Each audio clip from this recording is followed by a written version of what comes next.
Thank you. అందరికీ నమస్కారం అండి. అందరికన్నా ముందుగా ఈ ఫంక్షన్ ఇంత అద్భుతంగా ఇంత బ్రహ్మాండంగా జరగడానికి సహకరించిన రాచకొండ పోలీస్ డిపార్ట్మెంట్ అందరికీ హృదయపూర్వకంగా ధన్యవాదాలు తెలియజేసుకుంటున్నాను. ప్రత్యేకంగా commissioner of police Sudheer Babu గారికి thank you sir. Thank you very much. మీ సహకారం లేకపోతే ఇదిలో జరిగేది కాదు. Thank you sir. KL Narayana గారు,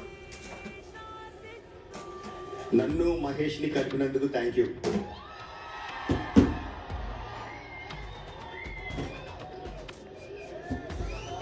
నేను ప్రతి సినిమా ముందు ఒక ప్రెస్ మీట్ పెట్టి సినిమా కథ చెప్పేయడం ఒక అలవాటుగా మారింది. యాక్చువల్గా ప్రతి సినిమాకి చెప్పలేదండి. బాహుబలి లాంటి సినిమాకి కథ చెప్పలేదు. కొన్ని సినిమాలకి